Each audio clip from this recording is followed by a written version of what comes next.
ठीक आहे.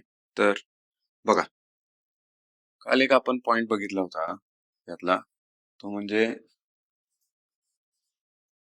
Universal torque equation. ठीक आहे, युनिव्हर्सल टॉर्क इक्वेशन काय होते हे? Torque is equal to K1 I square plus K2 V square plus VI plus K3 VI cos theta minus tau. तर हा टाऊ हा काय? ऑपरेटिंग टॉर्क आहे. ठीक आहे, हा मॅक्सिमम टॉर्क अँगल आहे. Maximum torque angle plus K4. ठीक आहे, हे इक्वेशन बघितलं होतं आपण काल, युनिव्हर्सल टॉर्क इक्वेशन. यामध्ये हे काय? करंट ऑपरेटिंग युनिट आहे. ठीक आहे, म्हणजे जो ऑपरेटिंग टॉर्क मिळणार आहे तो बिकॉज ऑफ करंट या पॅरामीटर मुळे मिळणार आहे. याला आपण काय म्हणलं? Current unit. याला आपण सिंपल म्हणू करंट युनिट. हे काय बघा, हे या इक्वेशन मधलं व्होल्टेज युनिट आहे. हे व्होल्टेज युनिट आहे. ओके,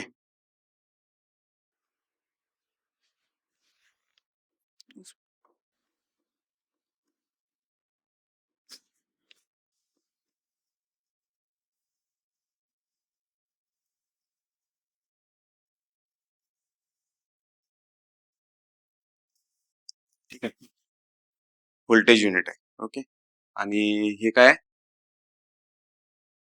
डायरेक्शनल युनिट आहे. Directional unit. आणि हे काय? हे स्प्रिंग युनिट किंवा आपण त्याला रिस्ट्रेनिंग युनिट म्हणतो. म्हणजे जो हा जो ऑपरेटिंग टॉर्क असणार आहे, या ऑपरेटिंग टॉर्कला जो अपोज करणार आहे ते युनिट. ठीक आहे, स्प्रिंग युनिट किंवा रिस्ट्रेनिंग युनिट असं म्हणू आपण. कधी कधी त्याला तो सपोर्ट पण करू शकतो. ठीक आहे, या टॉर्कला स्प्रिंग युनिट किंवा restraining torque unit. Restraining torque unit. ठीक आहे, यामध्ये बघा आता, तर आपण पुढं बघितलं हे म्हणजे आता कोणते कोणते रिले आहेत. एक पहिला आपण बघू ओव्हर करंट रिले. ओके, त्याचं एक एक्झाम्पल घेऊ. पुढे बघायचं आपल्याला ते over current relay.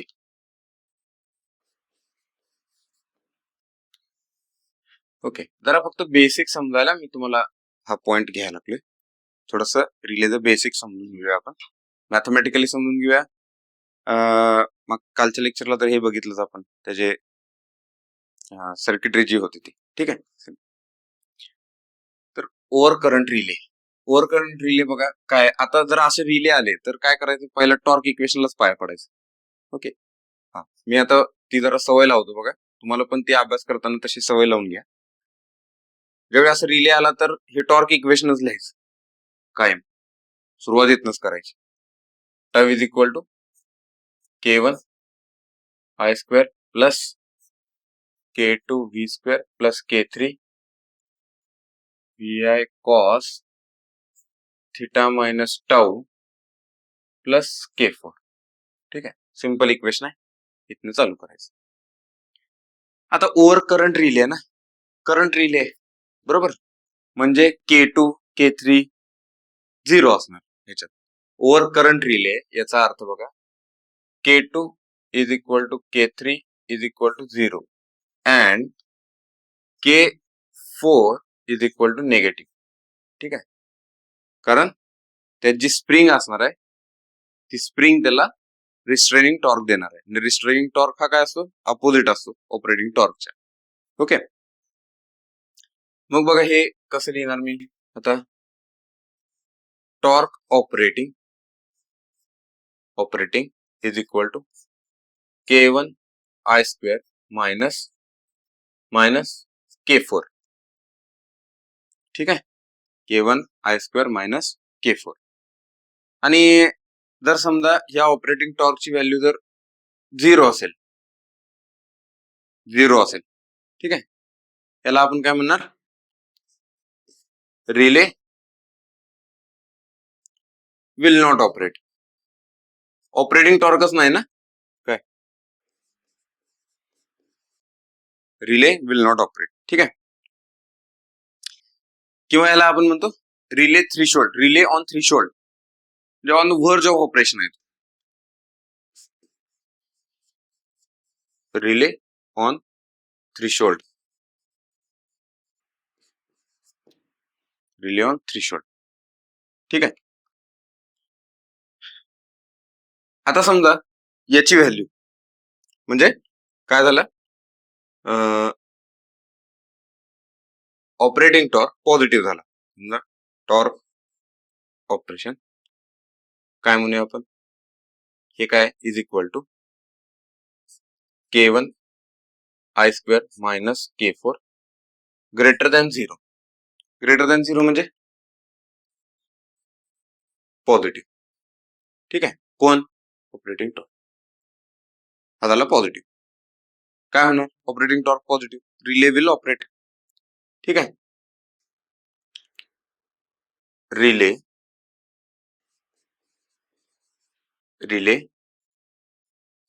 Will operate, relay will operate. ठीक आहे, हे कळालं तुम्हाला? हा, आणि अजून इथंच एक केस लिहितो मी पुढची बघ. T operation is equal to K1 I square minus K4 ही व्हॅल्यू लेस दॅन 0 असेल. ओके, म्हणजेच निगेटिव्ह असेल तर काय होणार आहे ती व्हॅल्यू? ऑपरेटिंग टॉर्क जर निगेटिव्ह असेल म्हणजे काय, जो रिस्ट्रेनिंग टॉर्क आहे, जो K4 मुळे मिळणारा टॉर्क आहे, हा K4 मुळे मिळणारा टॉर्क आहे, याला आपण काय म्हणतो? Restraining torque.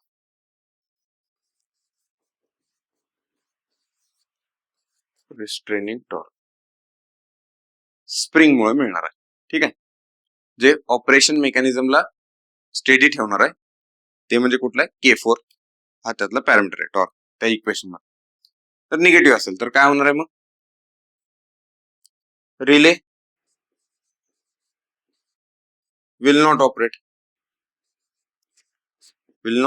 ऑपरेट, म्हणजे डेफिनेटली ऑपरेट नाही होणार, तो 100% ऑपरेट नाही होणार. ठीक आहे, आणि इथं काय आहे, यात पण ऑपरेट नाही होणार, पण तो ऑन थ्रीशोल्ड आहे आता. ठीक आहे, ऑन वर्ज ऑफ ऑपरेशन आहे. स्लाइटली जर करंट जास्त झाला, स्लाइटली पॉझिटिव्ह व्हॅल्यू आली तर रिले ऑपरेट होईल. आता ह्याच्यावरून बघा हे का बघितलं आपण, ह्या गोष्टी का बघितल्या, तर आपल्याला अजून एक त्यातला छोटासा स्टडी आहे, तो म्हणजे हा हे बघ.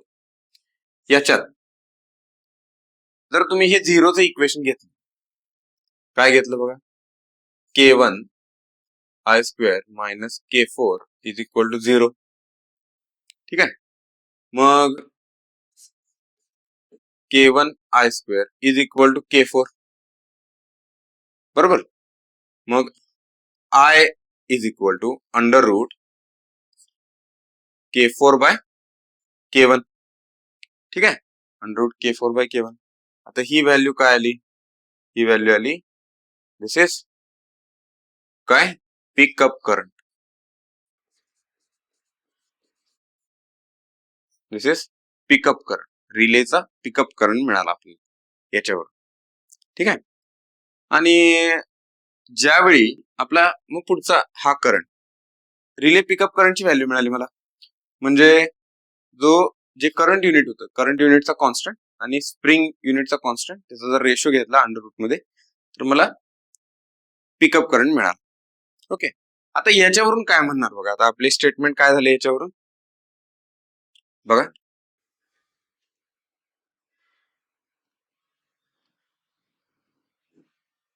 हा, याच्यावरून काय म्हणणार मी, पिकअप करंट मिळाला, I greater than I pickup, I greater than I pickup काय होणार आहे, ही कंडिशन रिले विल ऑपरेट. ठीक आहे, आणि I less than I pickup, relay will not operate. ठीक आहे, म्हणजे हे नवीन आपल्याला यातले पॉइंट मिळाले, कंपॅरिझनचे पॉइंट मिळाले. कळालं हे. आणि इज इक्वल टू असेल तर हे काय म्हणणार आपण, रिले ऑन थ्रेशोल्ड. जर बघा हे असेल तर I is equal to I pickup असेल तर रिले ऑन थ्रेशोल्ड, ही कंडिशन मिळते रिले ऑन थ्रेशोल्ड. ठीक आहे, हे असं. ओके, मग बघा आता ह्याच्यात ह्या पिकअप करंटचा वापर करून आपण काय करतो, रिले सेटिंग करतो. ठीक आहे,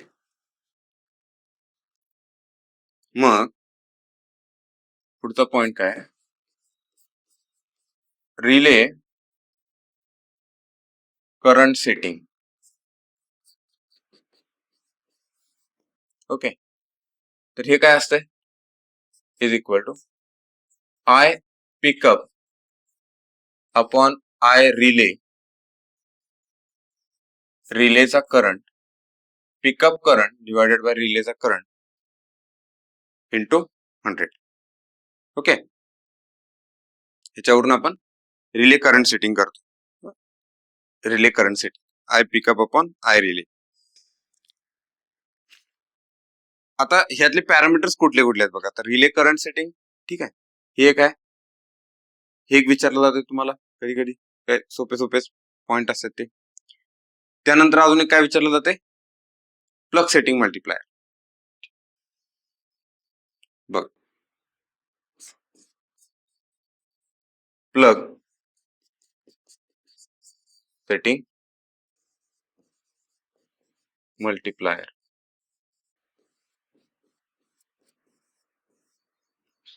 प्लग सेटिंग मल्टिप्लायर. ओके, हे एक ह्याच्यावर एक क्वेश्चन असतो बघा, फिक्स कायम असतो. Okay, primary fault current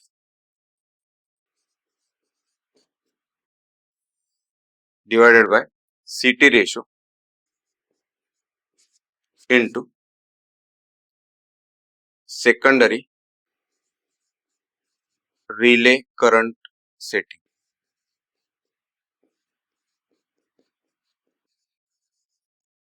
Okay, secondary relay current setting. Primary fault current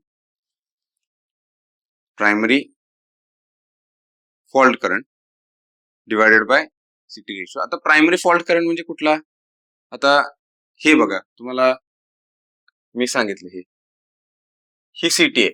okay, ही अशी सिटी असते, सिटी साठी ही प्रायमरी आहे आणि ही सेकंडरी आहे. ठीक आहे, आता ते होतं काय त्याच्यात, प्रायमरीचा समजा 1000 एम्पियर करंट आहे. ठीक आहे, इथं काय केलं जाते, त्या 1000 एम्पियरचं 5 एम्पियर मध्ये कन्व्हर्जन केलं जातं. 1000 एम्पियरचं 5 एम्पियर मध्ये कन्व्हर्जन केलं जातं.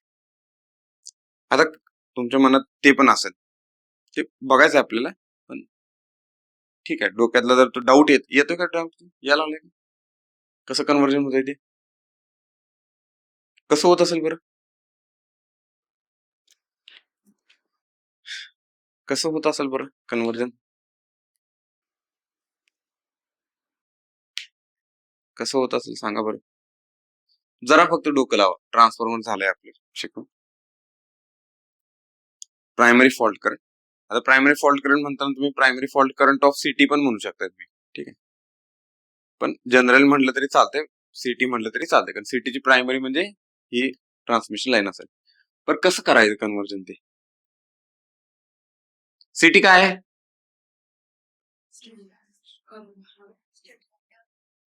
स्टेप डाऊन, हा, किंवा करंट स्टेप डाऊन ट्रान्सफॉर्मर, ठीक आहे. मग करंट जर स्टेप डाऊन होत असेल तर व्होल्टेज काय होते त्यात? व्होल्टेज फार वाढते. आणि कसं असतं बघा, त्यात एमएमएफ बॅलन्स केला जातो. काय एमएमएफ म्हणजे N1I1 is equal to N2I2, हे बॅलन्स केलं जाते. काय, ठीक आहे. एमएमएफ बॅलन्स असतो प्रायमरीज आणि सेकंडरीज. आता ही प्रायमरी आहे, ह्याच्यात नंबर ऑफ टर्न्स किती आहेत? काय आहेत का नंबर ऑफ टर्न्स? नाही, नसतील तर आपण त्याला काय घेतो? 1 घेतो. Number of turns 1. करंट किती आहे? 1000 एम्पियर आहे. सेकंडरीला मला करंट किती पाहिजे? 5 एम्पियर पाहिजे. मग N2 किती घ्यायचं? हे कधी येणार? 200, करेक्ट. हे असं बॅलन्स होतं, हे एमएमएफ बॅलन्स होतं. आणि याचे म्हणजे इथे मी दाखवताना असं दाखवतोय सिटी कळावं म्हणून हे, पण ऍक्च्युली त्याचे नंबर ऑफ टर्न्स जास्त असतात बरं का, फार जास्त असतात, पीटी पेक्षा फार जास्त असतात. तर हे बघा, हे काय केलंय आपण, 200 नंबर ऑफ टर्न्स दिले आणि 5 एम्पियर त्यातला करंट मिळाला. हे असं स्टेप डाऊन होते. ओके. काय काय ठिकाणी तुम्हाला 1 एम्पियरच आणतात, सेकंडरीला 1 एम्पियर पाहिजे. 1 एम्पियर पाहिजे असेल तर नंबर ऑफ टर्न्स किती द्यायला लागतात? 1000. आणि काय असते, ही सिटी असते ना सेकंडरी शॉर्ट सर्किटेड असते. सेकंडरी शॉर्ट सर्किट करताना ती मीटर न करतात, ठीक आहे. मेजरिंग इन्स्ट्रुमेंट असेल ना, करंट मेजरिंग इन्स्ट्रुमेंट, त्यांना ती शॉर्ट सर्किट केलेली असते आणि त्याच्यामुळे ह्याच्यावर आपल्याला करंट दिसते. आणि ती सेकंडरी शॉर्टच ठेवायची असते. जर ओपन राहिली तर विचार करा, एवढे नंबर ऑफ टर्न्स इथे येतात. ओके. सेकंडरीला किती आले? 200. नंबर ऑफ टर्न्स किती आले? 200. प्रायमरी साईडला व्होल्टेज किती असते? समजा आपण एखादी कुठले व्होल्टेज येतात आपल्याकडे? 110, 132. बरं, त्याच्या आधी आपण डिस्कॉम वाल्यांना नाराज करायला नको, की नाही? यस, 440, 1133. आता समजा 33 घेतलं, तुम्ही एक अंदाज घ्या, 33 केव्ही घेतलं. आता हे 33 केव्ही लाईन व्होल्टेज आहे, फेज व्होल्टेज किती येणार त्याचं? 33 केव्ही इंटू 0.6 केलं, 18 19.8 केव्ही. कळलं काय कसं केलं ती? हा, रफली 19.8 केव्ही हे फेज व्होल्टेज आलं. आता इथं फेज व्होल्टेज आले, त्यात बघा, प्रायमरी नंबर ऑफ टर्न्स एकच आहे, सेकंडरी नंबर ऑफ टर्न्स 200 आहे. प्रायमरी साईडला व्होल्टेज किती आहे? म्हणजे 20 घ्या रफली, अजून कॅल्क्युलेशन करायला सोपं जाईल. 20 केव्ही आहे. सेकंडरी साईडला किती येणार आहे? नंबर ऑफ टर्न्स 200 आहेत, 200 इंटू 20 म्हणजे 200.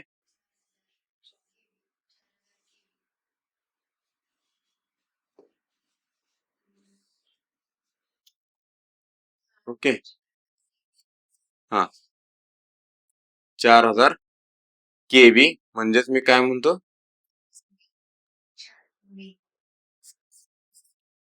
4 एमव्ही, मेगाव्होल्ट, ठीक आहे. 4 मेगाव्होल्ट. एअर ब्रेकडाऊन कितीला होत आहे? 30 केव्ही पर सेंटीमीटर. मग विचार करा, 30 केव्ही पर सेंटीमीटरला एअर ब्रेकडाऊन होत्या. जर 4000 केव्ही आलं तर किती सेंटीमीटर पर्यंत स्पार्क येणार आहे? 4000 भागिले 30 केलं, 3 1 3 त्रिक 9, 133 सेंटीमीटर. 133 सेंटीमीटर म्हणजे किती फूट आलं? 30 सेंटीमीटरचा 1 फूट असतोय, 30 सेंटीमीटरचा 1 फूट किती आलं बघ? 4 फूट, ठीक आहे. 4 फूट म्हणजे जास्त झालं, 4 12, अजून जास्त होते ऍक्च्युली. 5 त्रिक 15, आपण 4.5 फूट घेऊ. 4.5 फूट पर्यंत ते व्होल्टेज येते, पकडते तुम्हाला, समजलं काय? काम करायला कंट्रोल पॅनल मध्ये जातो ना आपण.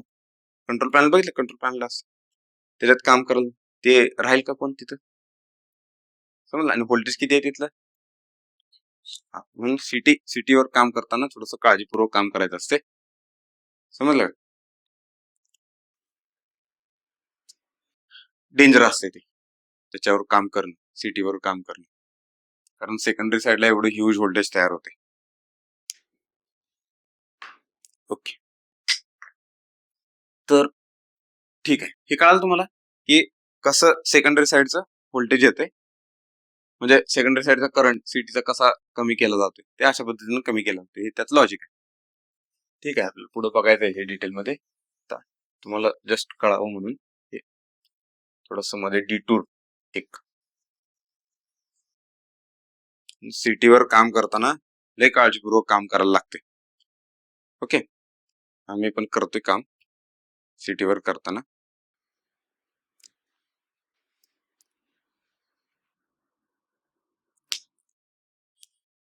कुठं होतो आपण, plug setting multiplier. Okay, PSM. आता primary fault current of CT आणि CT ratio divided by CT ratio into secondary relay current setting. आता काय होतंय, रिले करंट सेटिंग आणि सेकंडरी रिले करंट हे म्हणजे सेमच असतात, म्हणजे ऍक्च्युली तसं सेटिंग करूनच घेतलेलं असते ते. ओके, मॅक्सिमम केसमध्ये सेकंडरी रिले करंट म्हणजे रिले करंट सेटिंग तुम्हाला दिलं जात नाही. ठीक आहे, रिले करंट सेटिंग असते ना, ते दिलं जात नाही काय ते. मग रिले करंट सेटिंग जर दिलं नसेल तर त्यावेळी आपण काय घेतो, सेकंडरी सिटी करंटच घेतो. लक्षात घे, सेकंडरी सिटी करंटच घेतो, म्हणजे पीएसएमचा फॉर्म्युला. मग कधी कधी तुम्हाला हे पण बघायला मिळतं, पीएसएमचा फॉर्म्युला बघा, primary fault current of city, primary fault current of city divided by primary fault current of city divided by CT ratio into maximum secondary rating of city, secondary current rating, current rating of city, maximum secondary current rating of city हे असेल तर त्यांना आपण plug setting multiplier काढतो. Okay,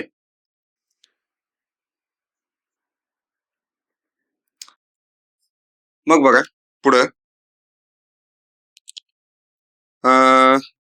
पुढे आता आपण काय बघा, टीएमएस.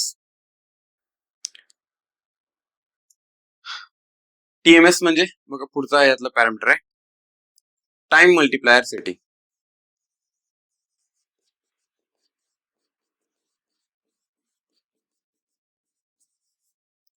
ओके, ह्याच्यावर एक क्वेश्चन विचारले जाते, सगळ्यात आवडीचा प्रश्न म्हणजे एक्झामिनरचा हा. ह्याच्यावर फार जास्त क्वेश्चन विचारले जातात, फार जास्त क्वेश्चन विचारले जातात ह्याच्यावर, प्लग सेटिंग मल्टिप्लायर. त्यानंतर हे टीएमएस. टीएमएस म्हणजे काय, टाइम मल्टिप्लायर सेटिंग. आता हे टीएमएसचं पर्सेंटेज मध्ये मेन्शन केलेलं असतं, म्हणजे कसं बघा, ज्यावेळी आता थोडस ते पण जर एक्सप्लेन करायचं म्हटलं, तुम्हाला एक टीएमएस एक्सप्लेन करायला एक मी पॉइंट एक्सप्लेन करतो, ठीक आहे, म्हणजे त्यातनं जरा क्लिअर होईल. ओके, बघ ही लाईन आहे, ही सिटी आहे, ठीक आहे, इथं आली,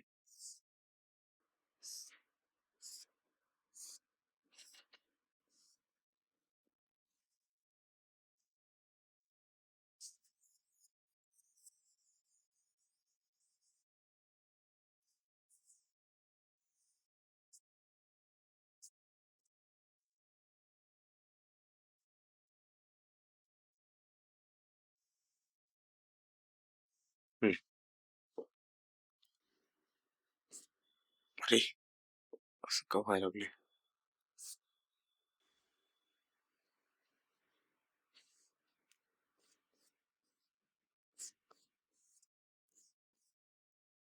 तुम्ही कॉलेजमध्ये एक्सपेरिमेंट करताना हे असे नॉब बघितलं नाही तर ती की असते, की ठेवायची असते तिथं. ओके, तर बघा इथं सीटी आहे. ओके, आणि ही ऑपरेटिंग कॉईल आहे, रिले ऑपरेटिंग कॉईल आहे ही. ठीक आहे, रिले ऑपरेटिंग कॉईल. ओके, हा,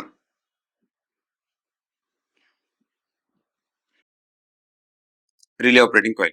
आता समजा रिले ऑपरेटिंग कॉईल चा हा पार्ट म्हणजे दिस इज 100% टीएमएस. म्हणजे जर एवढा मी रिले ऑपरेटिंग कॉईलचा जर पोर्शन यूज केला, ठीक आहे, तर मला काय मिळणार आहे, त्याचं एक ऑपरेटिंग टाइम मिळणार आहे मला, रिले ऑपरेटिंग टाइम मिळणार आहे. सपोज तो 2 सेकंद असेल, 2 सेकंद असेल, आणि तो कधीच आहे 100% टीएमएस सेटिंग,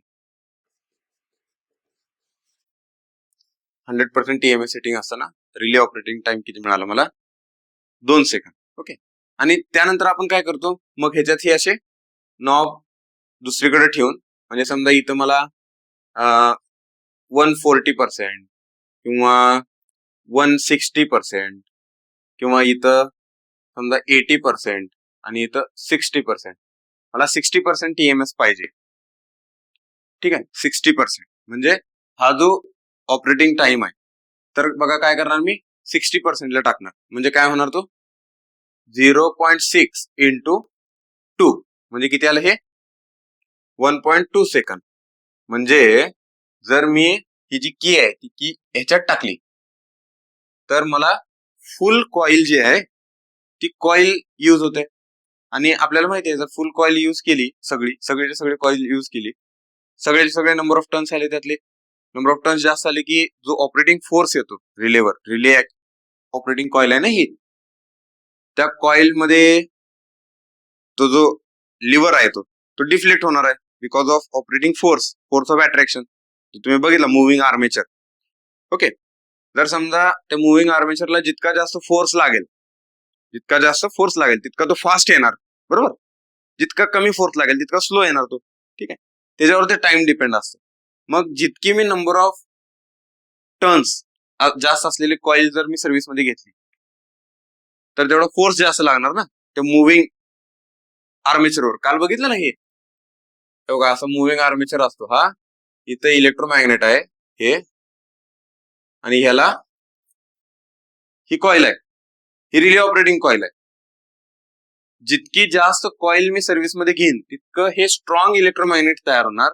स्ट्रॉंग इलेक्ट्रोमॅग्नेट तयार झाले की स्ट्रॉंग फोर्स ऑफ अट्रॅक्शन मिळणार, आणि तेवढं त्याला फास्ट खेचणार आहे. समजलं का?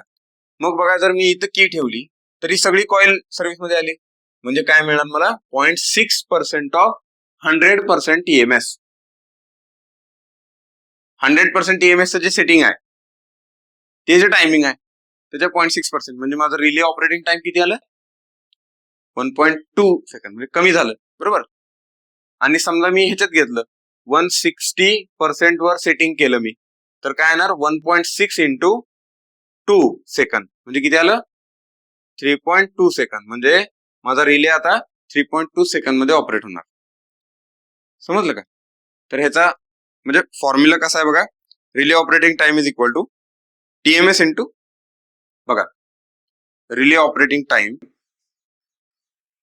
हा, relay operating time is equal to TMS into operating time of relay, operating time of relay with 100% TMS. ठीक, विथ 100% टीएमएस हा त्याचा फॉर्म्युला आहे. मग त्याच्यावरून तुम्ही टीएमएस काढू शकताय, की जे टीएमएस आहे, रिले ऑपरेटिंग टाइम जर तुम्हाला दिला असेल तर हा पण दिला असणार आहे, relay operating time with 100% TMS. Okay, यास त्याच्यावरून आपल्याला रिले ऑपरेटिंग टाइम मिळतो. लक्षात आलं? ओके, आता हे बघा रिले ऑपरेटिंग टाइम झाला. आता पुढं types of over current relay बघायचं आपल्याला. बघा, types of over current relays. हा, okay, types of over current relay. त्यात बघा, पहिला relay definite time relay.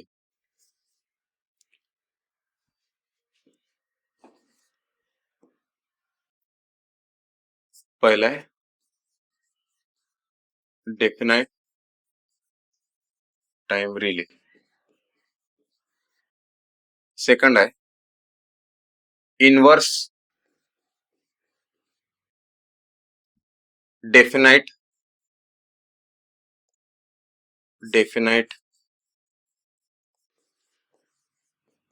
Minimum time relay.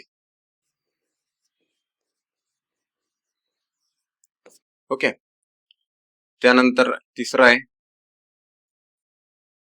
Inverse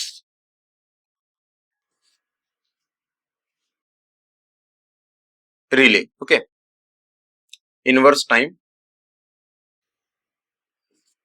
relay. त्यानंतर बघा, चौथा आहे व्हेरी इनवर्स. Okay, relay. आणि पाचवा आहे extremely inverse. Extremely inverse relay. Okay, extremely inverse relay. हे असे. आता हे 5 प्रकार आहेत त्यातले. व्हेरी इनवर्स, आता इनवर्स टाइम रिले. आता हे बघूया आपण हे काय ह्यांना म्हणायचं ते. ओके, बघा, हा, इथं असतं प्लग सेटिंग मल्टिप्लायर आणि इथं time of operation of relay. Time of operation of relay. आता याची कॅरेक्टरिस्टिक समजून काय आहे.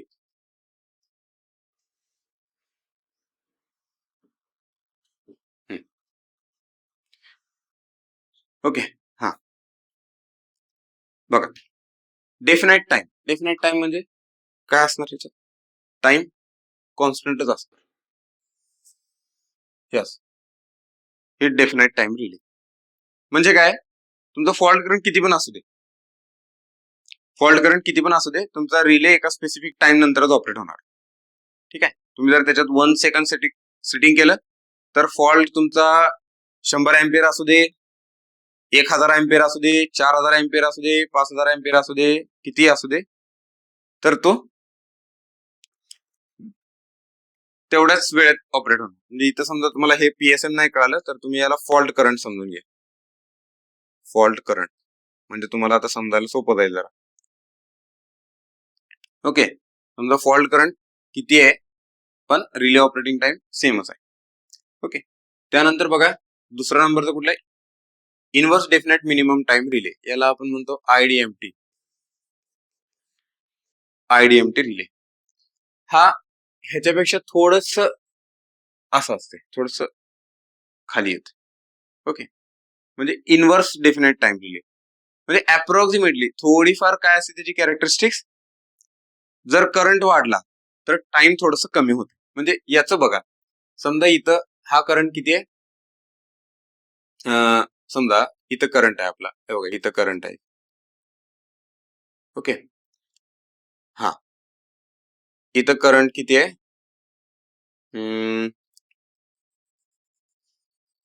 समजा इथं 200 एम्पियर करंट आहे आणि इथं या पॉइंटला समजा 400 एम्पियर करंट आहे. ओके, 200 एम्पियरला पण पहिला हा जो आहे डेफिनाइट टाइम रिले हा बघा, 200 एम्पियरला पण त्याचं टायमिंग तेवढंच यायला लागले. ठीक आहे.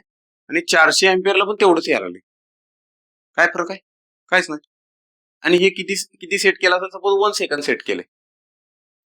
200 अँपिअरला पण तेवढंच, 400 अँपिअरला पण तेवढंच. पुढे आणि किती पण जावा सेमच आहे. 600 1000 अँपिअरला जावा सेमच आहे. इथं बघा जरा काय झालं, 200 अँपिअरला हा जरा 1 सेकंद पेक्षा जरा असं खाली आलंय. म्हणजे आपण किती घेऊया त्याला, एक 0.8 सेकंद घेऊया. 0.8 सेकंद. 400 अँपिअरला बघा, 400 अँपिअरला 0.6 सेकंद आलं, म्हणजे जरा कमी झाले. आता 400च्या पुढे जाऊ द्या अजून 600 अँपिअर. आता बघा इथं 1000 अँपिअरला काय व्हायला लागले, आता 0.6च्या जवळच राहायला लागले. म्हणजे मला थोड्याशा करंटसाठी इनव्हर्स कॅरेक्टरिस्टिक्स मिळते. करंट वाढला की टाइम कमी होणार. 200 तर 400 झाला, 0.8 चं 0.6 झाला. थोड्याशा करंटसाठी मला इनव्हर्स कॅरेक्टरिस्टिक्स मिळते, म्हणून तो कुठला, इनव्हर्स डेफिनेट मिनिमम टाइम रिली. ओके.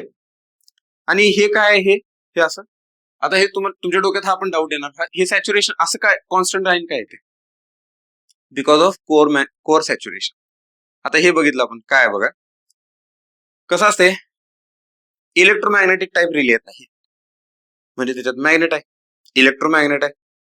आणि इलेक्ट्रोमॅग्नेटिकची एक प्रॉपर्टी असते, इलेक्ट्रोमॅग्नेटची प्रॉपर्टी काय ती, त्याच्यातला जर करंट वाढला तर त्यातनं फ्लक्स वाढत जातोय, पण एका पॉइंट नंतर ते सॅच्युरेशनला जातो. बीएच कर्व बघितलं ना आपण, आठवते काय?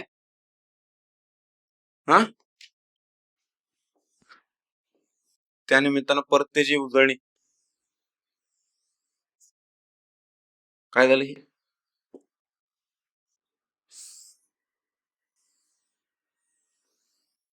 ओके. हे बघा हे असं, ठीक आहे. हे काय इथं आय, हे काय इथं फ्लक्स आहे. ओके. बघा आता करंट वाढायला लागलाय, करंट वाढायला लागलं की फ्लक्स वाढतोय.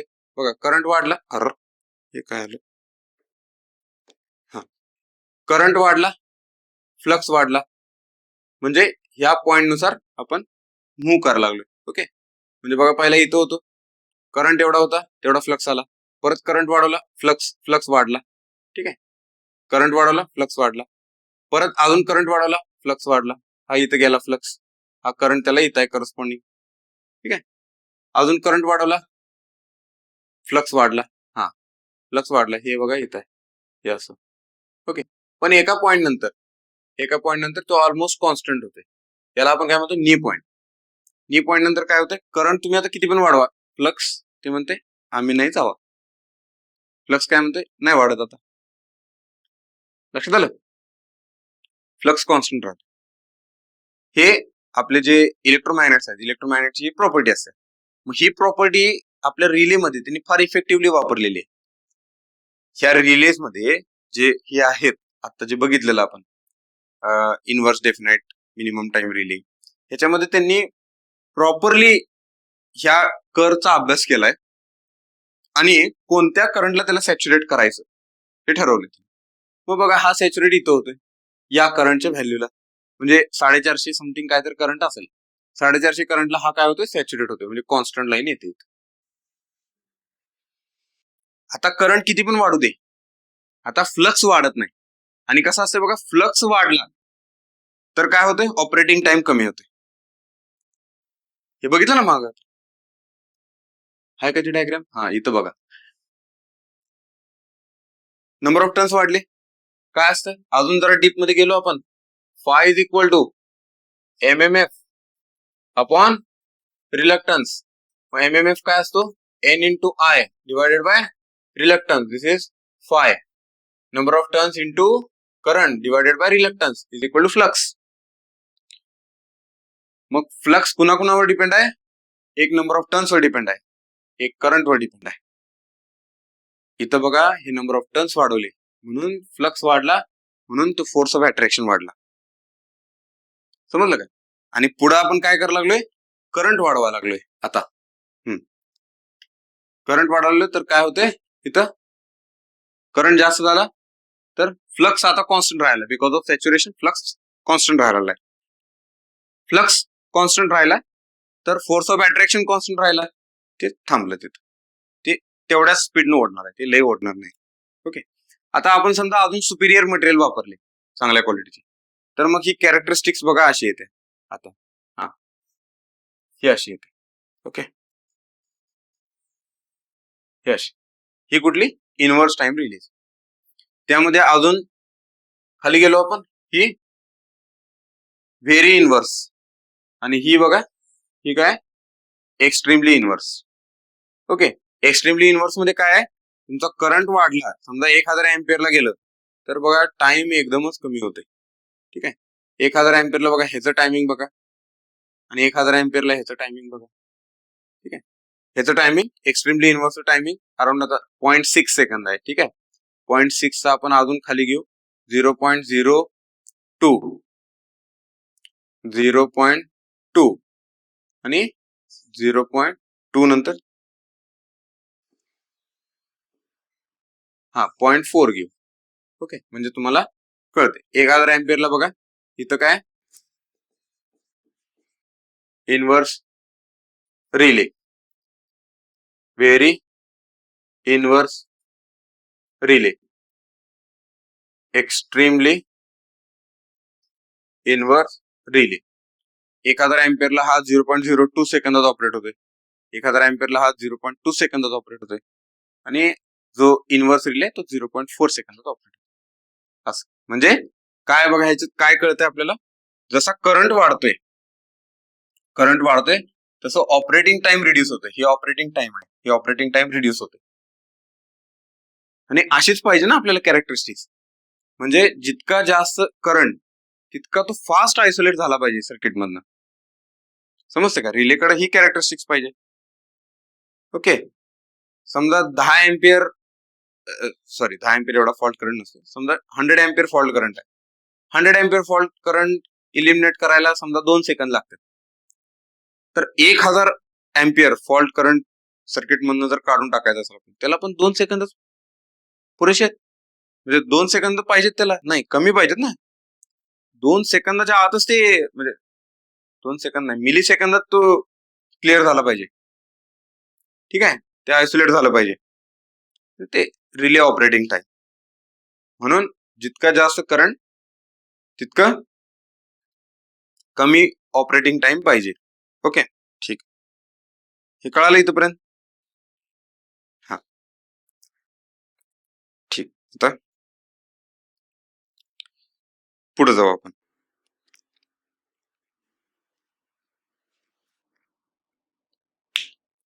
बघा,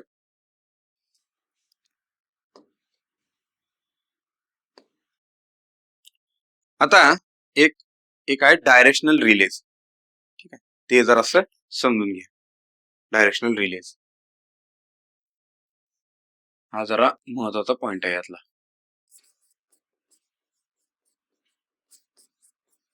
डायरेक्शनल रिलेज. ओके. आता बघा, ह्या रिलेची का गरज लागली पहिला ते समजून घेऊ. काय ह्याच्यात मेकॅनिझम असायला पाहिजे ते समजून घेऊ, मग आपण त्याच्या ऑपरेशन कडे जाऊया. ठीक आहे. आता समजा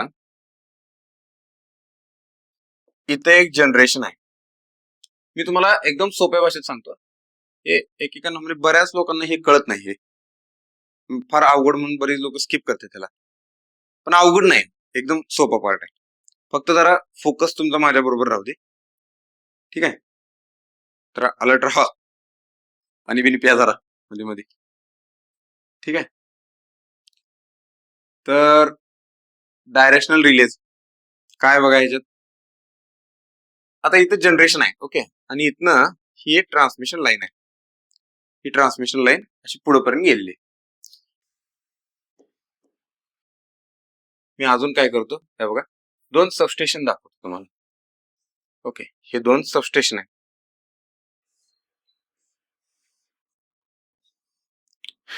इथं एक बस आहे, म्हणजे बस बार. समजा हा 110 केव्हीचा बस बार आहे. ओके. इथं ट्रान्सफॉर्मर आहे आणि इथनं 33 केव्हीच्या लाईन पुढे जातात. 33 केव्ही. ठीक आहे, 33 केव्ही. आता कसं असतं बघा, 33 केव्हीच्या लाईन म्हणलं ना, तर ह्या अशा 33 केव्हीच्या लाईन असतात. पण काय असतं कधी कधी, आता आपण जनरेशन पण आहे आपलं 33 केव्हीला, म्हणजे सोलर जनरेशन आहे, विंड जनरेशन आहे. बरोबर, आपल्या इकडे तर आपला तर बेल्ट त्या बाबतीत लई फेमस आहे. जत कवटेमहाकाळ साईडला गेलं तिकडं तर विंड आहे आणि सोलर पॉवर प्लांट पण आहे. ठीक आहे, आता काय होते बघा, हा हे बघा, आता कसं आहे, समजा हे हे लोड आहेत. ओके, हे लोड आहे आणि इथं एक सोलार प्लांट आहे आणि सपोज एक विंड प्लांट पण आहे.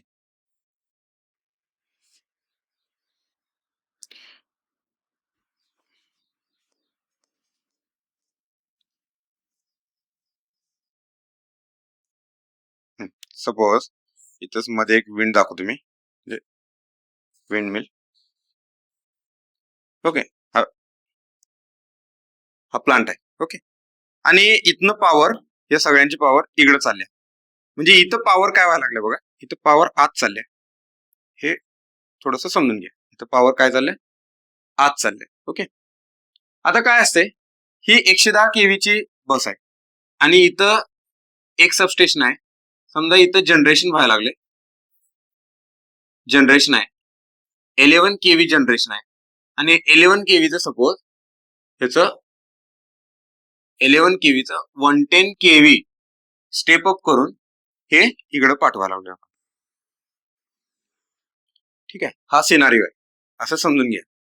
एकदम पॉवर प्लांटचं एक बेसिक तुम्हाला इथं दाखवले. हे जनरेशन आहे. ओके, आणि हा ट्रान्सफॉर्मर आहे. हे जे आहे, हे 8 काढलेलं आहे, हे ट्रान्सफॉर्मर आहे. हे ट्रान्सफॉर्मर आहे. ओके, आता बघा काय होते, पहिला सिनारिओ लक्षात घ्या काय आहे, मग आपण प्रॉब्लेम कडे बोलू, मग आपण बघूया ते डायरेक्शन रिलेची का गरज लागली, मग त्याचं ऑपरेशन बघूया काय ते. हे बघा, 11 केव्ही जनरेशन आहे कोयना धरणात. तिथं काय केलं, ते स्टेप अप केलं. स्टेप अप ट्रान्सफॉर्मरने व्होल्टेज वाढवलं, ते 110 केव्हीला नेलं आणि 110 केव्ही पासून आपण ते पुढं दुसऱ्या सबस्टेशनला पाठवा लागले, आपल्या इथल्या सबस्टेशनला आलं. ठीक आहे, आणि इथं आपली घरं कनेक्टेड आहेत. सपोज आता 33 केव्हीला घरं कनेक्टेड नसतात, पण इथं डिस्कॉमची सबस्टेशन असतात. तुम्ही समजून घ्या, ह्यातनं एका कुठनं तर आपल्या घराकडे सप्लाय येणार आहे. म्हणजे हे लोड आहेत, हे लोड आहेत आणि ह्यात एक मध्येच जनरेटर पण आहे, सोलार आणि विंड जनरेटर पण आहे, आणि तो काय करतोय, 33 केव्ही बसला पॉवर देतोय. आता नॉर्मली काय होते, 33 केव्हीला जी लोड आहेत ना, बघा हे जे लोड आहेत, ह्या लोडला पॉवर जी जाणार आहे, ती पहिला पॉवर जाते ह्यांची. पहिला पॉवर फ्लो कसा असतोय, पहिला हे इथल्या इथं बॅलन्स करते, ह्यांना जी लागणारी पॉवर आहे ना, ती इकडं ही इकडच्या इकडे चालल्या. इकडून पॉवर आपण घेत नाही, कमी घेतो, मग इकडून पॉवर दुसऱ्या सबस्टेशनला पाठवली जाते ती दुसरीकडे. ठीक आहे, म्हणजे इथनं पॉवर बघा दुसऱ्या सबस्टेशनला पुढे पाठवली जाते. म्हणजे हे काय म्हणतात, इथली लोक आम्हाला नको आता, मग त्यांनी ही लोक दुसरीकडे पाठवतात, मग इकडून येत नाही, इथल्या इथली बॅलन्स व्हायला लागली. समजले, हे असं आहे. आता बघा, ज्यावेळी गरज लागणार आहे आपल्याला, म्हणजे काय झालं, ह्याचं जरा जनरेशन कमी झालं थोडस. ओके, म्हणजे फॉर एक्झाम्पल समजा इथे 100 MW पॉवर लागणार होती आपल्याला ह्या लोड साठी. आता हे फक्त किती द्यायला लागले, एक 40 MW द्यायला लागले, 40 MW द्यायला लागले. उरलेली 60 MW आपण इकडे घ्यायला लागलो, 60 MW इकडे घ्यायला. म्हणजे पॉवर फ्लो कसा आहे बघा, पॉवर फ्लो असा आहे. बरोबर, हे कळालं.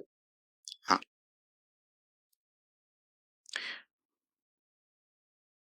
हाय पॉवरच्या सबस्टेशन पासून लो पॉवरच्या सबस्टेशनकडे पॉवर यायला लागले, पॉवर फ्लो चालू आहे. आता काय झालं बघा, समजा इथं फॉल्ट झाला किंवा इथं फॉल्ट झाला, समजा हा फॉल्ट लाल कलरने दाखवतो, जरा त्याचे इंटेन्सिटी लक्षात यायला.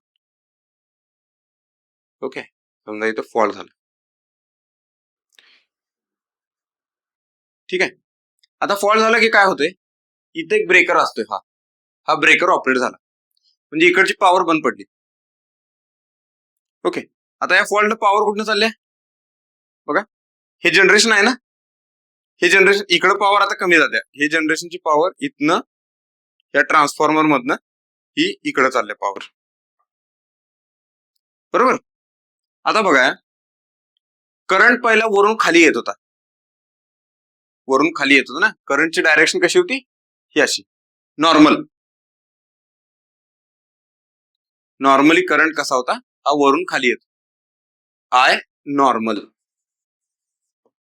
आता फॉल्ट झाल्यामुळं करंटची डायरेक्शन काय झाली बघा, करंटची डायरेक्शन झाली रिव्हर्स. ओके, म्हणजे आता आपल्याला गरज काय लागली, असा रिले पाहिजे जो नॉर्मली करंट फ्लो व्हायला लागला तर ऑपरेट नाही झाला पाहिजे, समजलं का. नॉर्मल करंट फ्लो व्हायला लागला तर ऑपरेट नाही झाला पाहिजे, पण करंटची डायरेक्शन रिव्हर्स झाली तर ऑपरेट झाला पाहिजे, समजलं. ही गरज आहे आपल्याला. आता मग ह्याच्यासाठी एंट्री कोणाची झाली, डायरेक्शन रिलेची.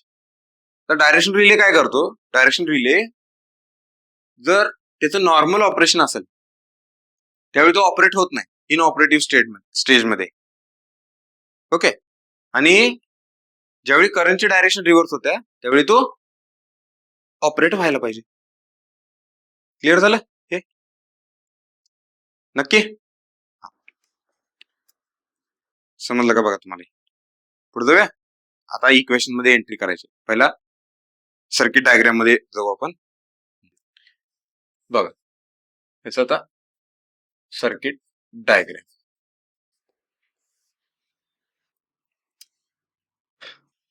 बघा. आता ही ट्रान्समिशन लाईन आहे जी आपल्याला प्रोटेक्ट करायची ती.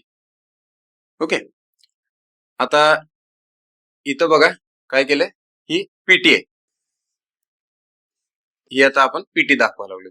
ओके, तर हे पीटीचं सर्किट आहे, हे असं.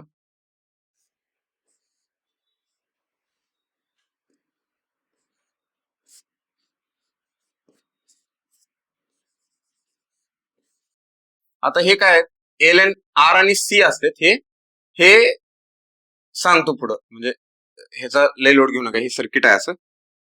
लय तुम्ही त्याच्यात कन्फ्युजन करत बसला तर आता सुरुवातीला समजायच्या ऐवजी ते समजायचं राहते, कन्फ्युजनच जास्त होते. Okay,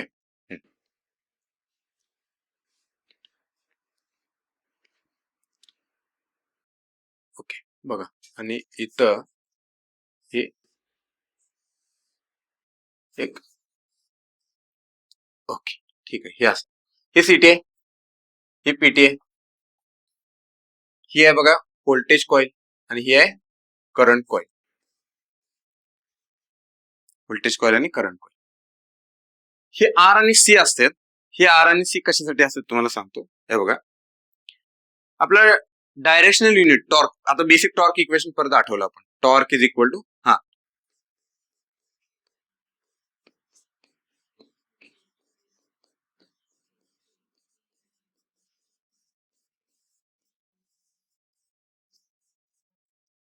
correct plus K4, right. हे काय आहे, हे डायरेक्शनल युनिट आहे, हे डायरेक्शनल युनिट आहे. ह्या जो थिटा आणि टाऊ आहे ना, ह्याला मॅनेज करायचं काम ही दोघं करतात. आतापुरते हे असं समजून घ्या, ह्या अँगलला मॅनेज करायचं काम, समजलं. त्यातल्या त्यात मोर स्पेसिफिकली जे टाऊ आहे तो टाऊला ऍडजस्ट करायचं काम करतात ते आर आणि सी. ओके, बाकीचे हे झिरो आहेत, म्हणजे मी असं म्हणतो K1 is equal to K2 is equal to 0, आणि K4 काय आहे बघा, K4 is equal to negative, कारण हा रिस्ट्रेनिंग टॉर्क देणार आहे. ठीक आहे, लक्षात आलं. रिस्ट्रेनिंग टॉर्क म्हणजे तो त्या ऑपरेटिंग कॉइलला थांबवणार आहे, त्याच्यासाठी हे आहे. आता बघा, operating torque is equal to K3 VI cos theta minus tau minus K4 हे आहे असं. आता यामध्ये बघा काय होतंय, तुम्ही आता हे समजून घ्या. बघा, टाऊ ऑपरेटिंग ग्रेटर दॅन 0 म्हणजेच पॉझिटिव्ह, म्हणजेच काय होणार आहे बघा, VI cos theta minus tau greater than K4. ह्या जर कंडिशन मॅच झाल्या, रिले ऑपरेट, ठीक आहे. 0 असेल तर काय असणार आहे, ऑन थ्रेशोल्ड असणार आहे. ठीक आहे. जर समजा ही व्हॅल्यू असेल तर ही इथं पण मी लिहून ठेवतो. जर 0 असेल, रिले ऑन थ्रेशोल्ड किंवा त्याला म्हणायचं on verge of operation. Relay on, बघा हे शब्द आहेत बरं का, ऑन वर्ज ऑफ ऑपरेशन, ते दोन्ही सेमच, ऑन थ्रेशोल्ड आणि ऑन वर्ज ऑफ ऑपरेशन दोन्ही सेमच. ठीक आहे. Okay, on verge of operation. जर ऑपरेटिंग टॉर्क ग्रेटर दॅन 0 असेल, VI theta minus tau greater than K4, relay operate होणार. आणि टाऊ ऑपरेशन म्हणजे ऑपरेटिंग टॉर्क लेस दॅन 0 म्हणजेच काय, निगेटिव्ह, म्हणजेच काय, VI cos theta minus tau less than K4. म्हणजे बघा मला काय म्हणायचंय, K4 जर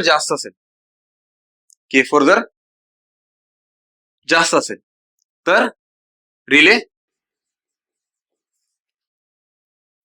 विल नॉट ऑपरेट. हे आहे एक्झामची मजल आपली इथपर्यंत. एक्झामला ह्याच्या रिलेटेड क्वेश्चन असतात. पण आता हे समजायचं कसं, काय दोन गोष्टी आहेत ह्याच्यात ज्या महत्वाच्या आहेत, त्याच्यासाठी मी अजून तुम्हाला सोपं करून सांगतो. बघा, हे बघा, एक हा रेजिस्टन्स आहे, हा रिएक्टन्स आहे. आपण ट्रान्समिशन लाईन मॉडेल केली. ओके, समजा इथं हे व्होल्टेज आहे आणि इकडं हा लोड आहे, अशा पद्धतीचं. हे व्होल्टेज आहे V अँगल 0 आणि यातला I आला I अँगल 30. ओके, 30 किंवा 30 म्हणण्यापेक्षा इंडक्टर आहे -30 म्हणून, लॅगिंग आहे करंट, -30 म्हणलं. ओके, आणि ह्याच्यावरून पॉवर काय आली, VI cos phi, आणि ही काय आली बघा, पॉझिटिव्ह आली. ही आहे cos phi पॉझिटिव्ह आली. मग ते ग्राफच्या भाषेत दाखवताना कसं दाखवतो आपण, हा V, हा I अँगल 30 किंवा -30, क्लॉकवाईज आहे म्हणून 30, हा -30 दाखवलाय, हा असा, आणि करंट लॅगिंग आहे आणि ही पॉझिटिव्ह पॉवर आली तिथं, म्हणजे VI cos 30.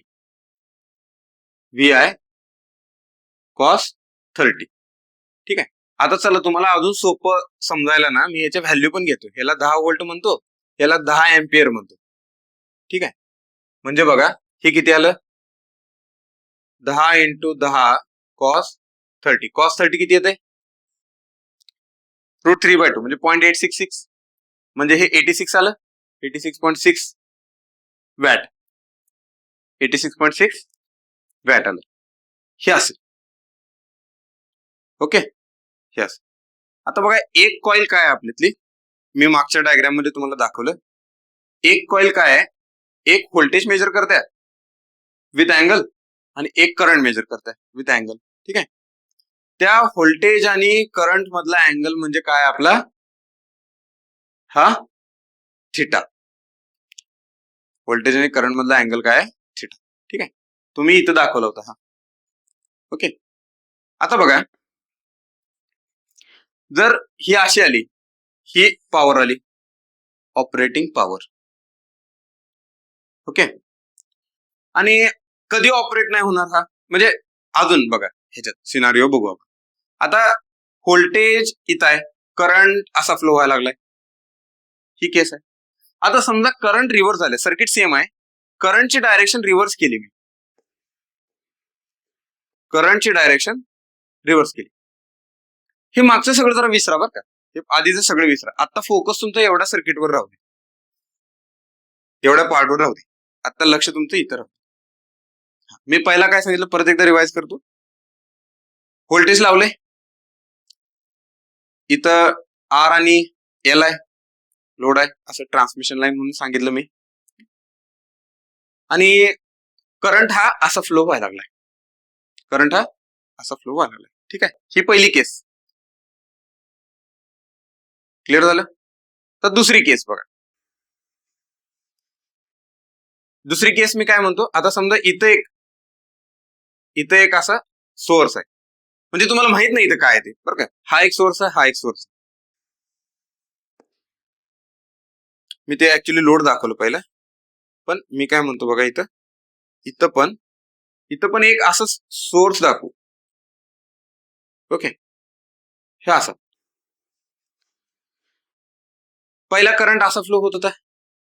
ओके, नंतर करंट काय झाला, नंतर करंट हा असा फ्लो व्हायला लागला, नंतर करंट असा फ्लो व्हायला लागला.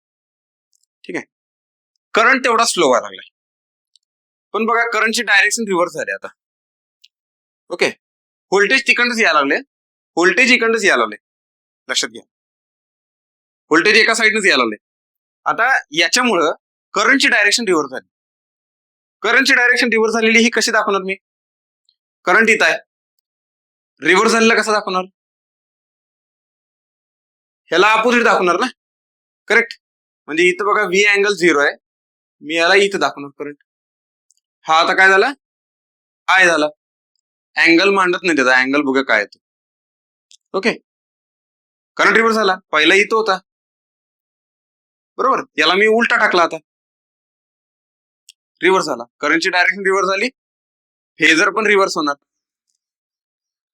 Okay, current in phasor quantity, ज्यावेळी सर्किट मधली करंटची डायरेक्शन रिव्हर्स झाली तर तुम्ही फेज पण रिव्हर्स दाखवायचा आहे, रूल आहे. ठीक आहे, मग बघा करंट रिव्हर्स दाखवला, आता त्याचा अँगल बघू काय येतो, थोडस जॉमेट्री वापरू आपण, जॉमेट्री वापरू. पहिला इथं होता, हा किती होता, 30 डिग्री, हा किती होता, 30 डिग्री. आता बघा हा 30 डिग्री एक्झॅक्टली अपोजिट, म्हणजे हा 30 डिग्री झाला.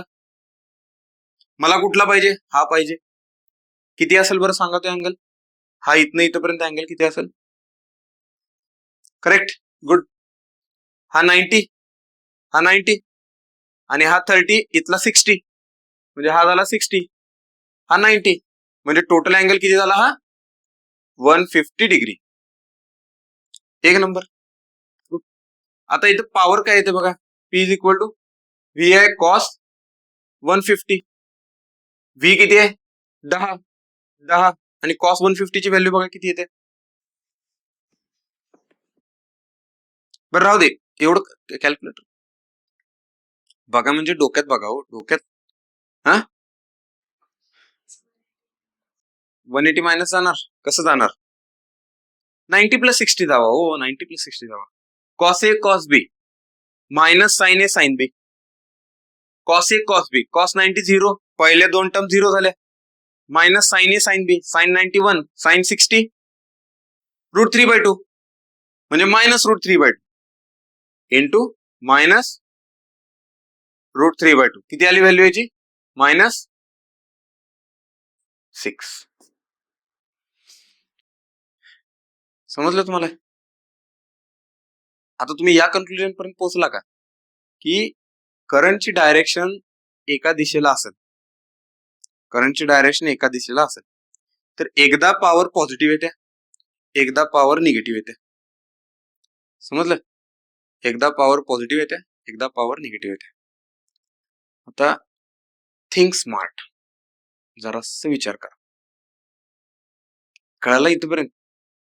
आता हे आपण म्हणजे हे जे अनालिसिस आहे हे मॅथ्स आपल्याला आपल्या इलेक्ट्रिकल सर्किट मध्ये वापरायचं आहे. एक जे डिव्हाइस आहे डायरेक्शनल रिले, हा रिले तयार करायला हे लॉजिक वापरायचं आहे. कसं वापरणार आपण, तर त्याचं उत्तर येत आहे. ओके, बघा तुम्ही कशा पद्धतीने मॅनेज करणार त्याला. जर समजा ह्याची व्हॅल्यू तर तुमची पॉझिटिव्ह आली म्हणजे ग्रेटर दॅन K4. आता K4 ची व्हॅल्यू समथिंग घ्या, काहीतरी K4 ची व्हॅल्यू आपण घेऊ 20 वॅट, असं घेऊ, वॅट मध्येच घेऊ, तुम्हाला कळलं असं ते घेऊ, 20 वॅट घेऊ. ही व्हॅल्यू जर पॉझिटिव्ह आली, ही व्हॅल्यू जर पॉझिटिव्ह आली, relay operate. Okay, relay operate. आणि ही जर व्हॅल्यू निगेटिव्ह आली तर relay will not operate. Relay will not operate. म्हणजे जर निगेटिव्ह व्हॅल्यू आली तुमची, म्हणजे ही लेस आली ह्याच्या कम्पॅरेटिव्ह लेस, म्हणजे आपण बघा दोनच व्हॅल्यू घेऊ शकतो ह्या थिटाला किंवा ह्या अँगलला मॅनेज करून आपण ह्याच्यात दोनच व्हॅल्यू घेऊ शकतो, एक पॉझिटिव्ह आणि एक निगेटिव्ह. ठीक आहे. जर पॉझिटिव्ह घेतली म्हणजे इथं आपली किती व्हॅल्यू आल्या, समजा 86.6 आली, 86.6 ग्रेटर दॅन 20, रिले ऑपरेट. आणि इथं -86.6, ही काय लेस दॅन 20, निगेटिव्ह आहे ना value, relay will not operate. Okay, आता बघा मी काय सांगतो. जे हे तुम्ही पाठीमागचं नेटवर्क वापरलं, आता इंजिनिअरिंग डोकं लावायचं, हे जे नेटवर्क वापरले, ह्या नेटवर्क मध्ये याचा वापर करून आणि ह्या व्होल्टेज कॉइल आणि करंट कॉइलचा वापर करून आपल्याला अशी कंडिशन आणायची आहे ज्याच्यामुळं माझी पॉवर निगेटिव्ह येईल पहिला, आणि नॉर्मल कंडिशनला म्हणजे करंटची एक डायरेक्शन असताना तो ऑपरेट नाही झाला पाहिजे, ठीक आहे. असं मग इथं जो रिले आहे ना, हे बघा इथं जो रिले लावलाय, ज्यावेळी करंटची डायरेक्शन वरून खाली असते, ही त्यावेळी काय होणार, -86.6 less than K4, relay not operate.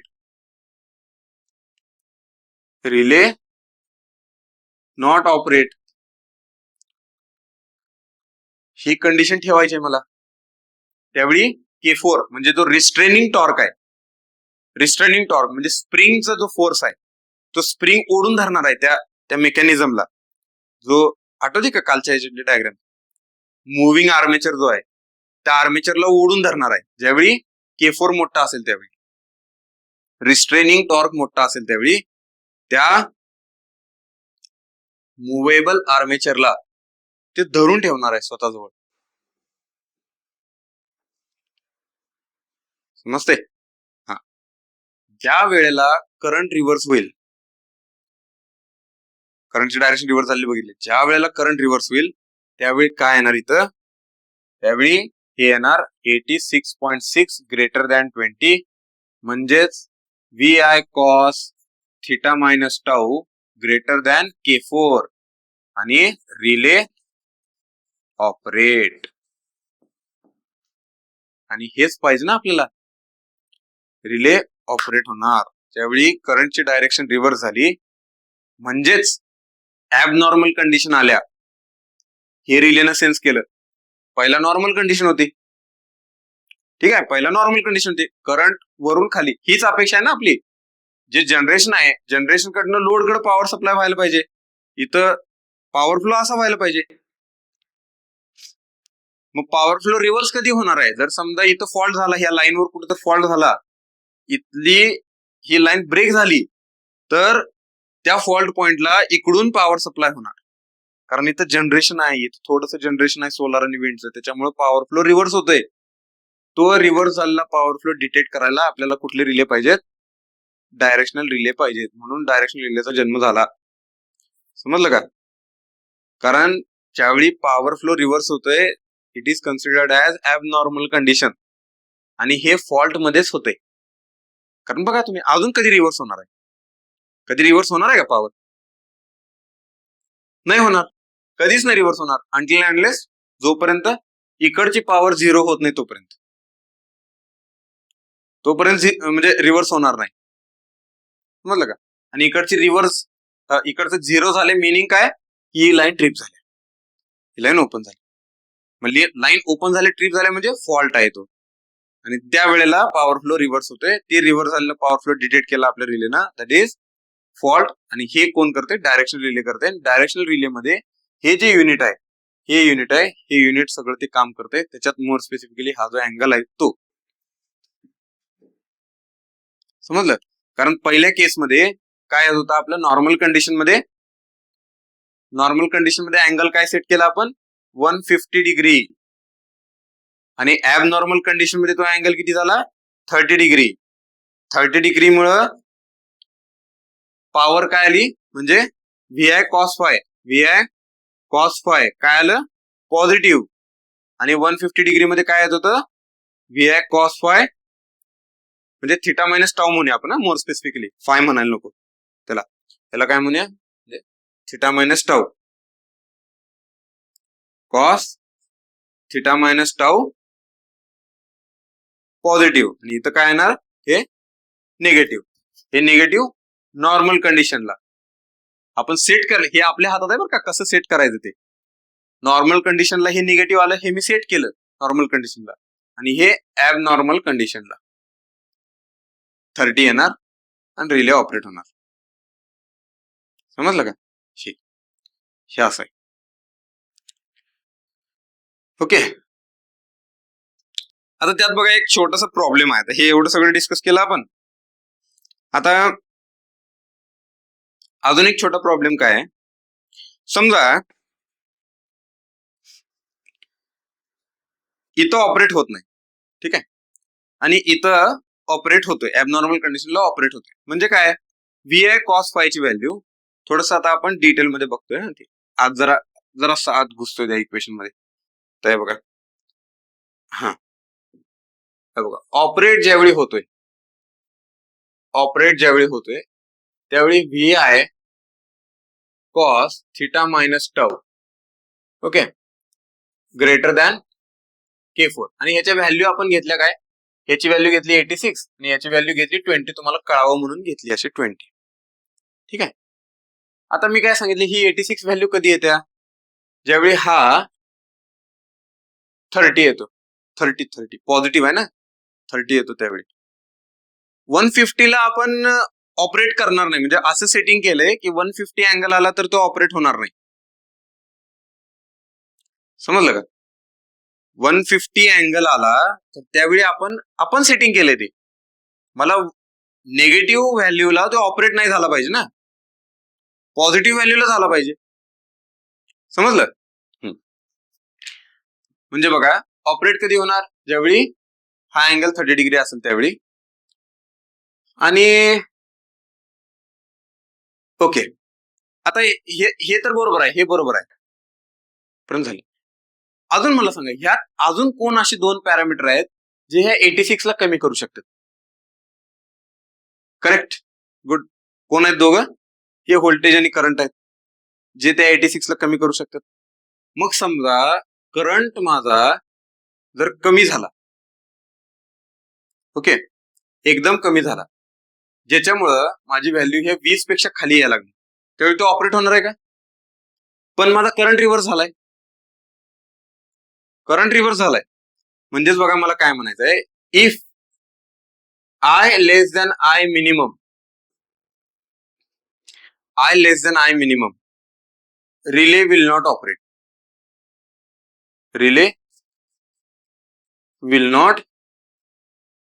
operate. या कंडिशनला ऑपरेट होणार नाही तो.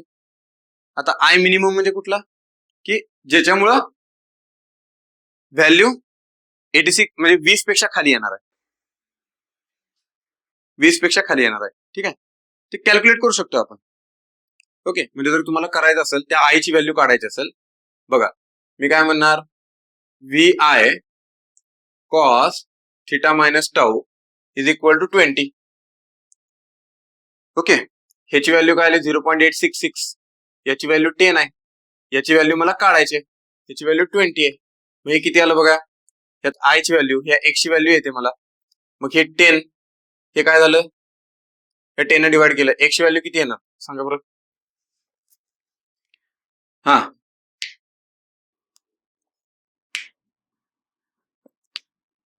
2 डिवायडेड बाय 0.866 येणार ना, किती येते, हा 2 डिवायडेड बाय 0.9, तर 9 आणि 2.3, ठीक आहे 2.3 एम्पियर. म्हणजे बघा ही काय झाली माझी आय मिनिमम झाली, ही झाली आय मिनिमम. आता ज्यावेळी माझा करंट, यातला करंट आय मिनिमम पेक्षा कमी जाईल त्यावेळी रिले ऑपरेट होणार नाही, समजलं, रिले ऑपरेट होणार नाही. आणि हे एक्सपेक्टेड आहे बघा, दिस इज एक्सपेक्टेड. कारण का, आय म्हणजे तुमचा करंट कुठला आहे, जो लाईन मधला मॉनिटर करायचा चाललाय आपला. आणि फॉल्ट कधी डिटेक्ट होतोय, म्हणजे फॉल्ट म्हणतोय कधी आपण त्याला, ज्यावेळी करंट वाढतोय त्यावेळी त्याला फॉल्ट म्हणतोय ना. जर तुमचा समजा नॉर्मल करंट ह्यातला 10 एम्पियर होता, 10 एम्पियर करंट होता, आता चाललाय किती, 2.3 पेक्षा कमी चाललाय, फॉल्ट नाहीच आहे, relay will not operate. Yes, expected आहे आपल्याला, ती एक्सपेक्टेड कंडिशन आहे. दुसरी कंडिशन काय,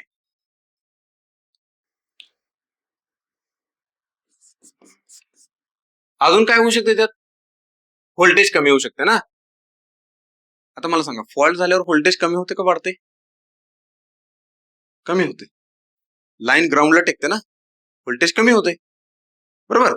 आता इथं बघा, ह्याच्यात V less than V minimum,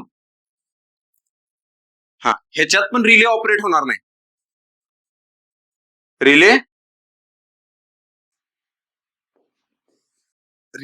will not operate.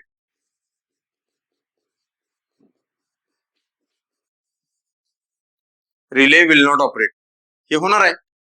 जर व्होल्टेज कमी झालं व्ही मिनिमम पेक्षा तर रिले विल नॉट ऑपरेट. आता बघा, मला माहिती आहे की फॉल्ट मध्ये पण व्होल्टेज रिड्यूस होतोय,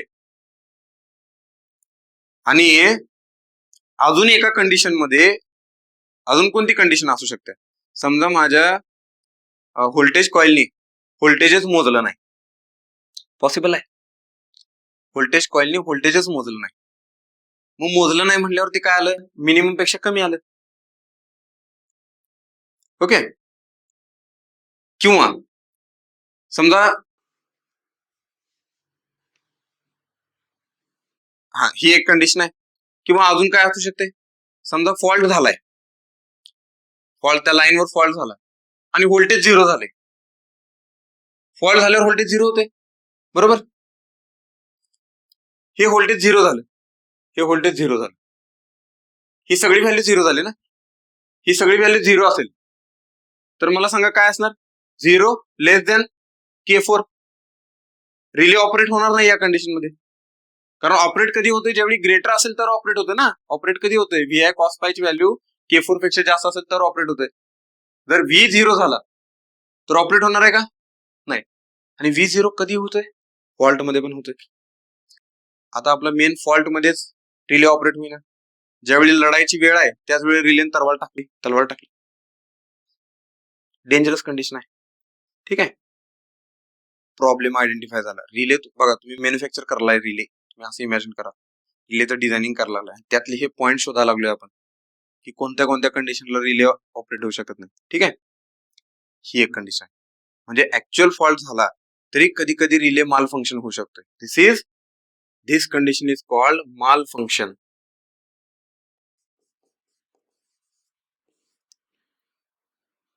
फॉल्ट झालाय, फॉल्ट झाल्यामुळं व्होल्टेज 0 झालंय, करंट वाढलाय, मान्य आहे मला, पण व्होल्टेज पण 0 झालंय ना. व्होल्टेज 0 झाला असलं तुम्ही 0 न कुठल्या पण व्हॅल्यूला मल्टिप्लाय करा, answer 0, okay.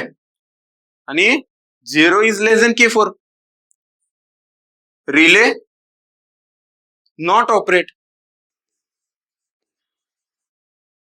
Relay not operate. आता फॉल्ट झालाय आणि रिले ऑपरेट होईना, माल फंक्शन, प्रॉब्लेम आहे. ठीक आहे. मग बघा, मग अशा वेळेला काय करतो आपण, म्हणजे हा जो प्रॉब्लेम आहे, हा प्रॉब्लेम आयडेंटिफाय केला आपण, आणि मग त्यावेळी काय केलं, ज्यावेळी ही सर्किटरी तुम्ही बघितली, बघा ही जी पाठीमागची सर्किटरी तुम्ही बघितली, ही ह्याच्यात जी ही व्होल्टेज मेजरिंग कॉइल आहे, म्हणजे पोटेन्शियल ट्रान्सफॉर्मर आहे, तो व्होल्टेज मेजर करायला लागलाय. तर आपण काय करतो, समजा ज्या लाईनला प्रोटेक्ट करायचं आहे मला, ठीक आहे, ज्या लाईन मधला करंट मेजर करायचा आहे, मी व्होल्टेज साठी दुसरी लाईन सिलेक्ट करतोय. म्हणजे ह्याच्यातनं मी एक मार्ग काढला. काय होतंय, समजा जर फॉल्ट ह्या लाईनवर झाला, ही लाईन प्रोटेक्ट करायला लागलो मी, ह्या लाईनवर फॉल्ट झाला की त्यातला करंट वाढला, पण व्होल्टेज त्यातलं कमी झालं ना. मग ही पोटेन्शियल कॉइल ते व्होल्टेज मेजर करू शकणार नाही, म्हणून प्रॉब्लेम आहे.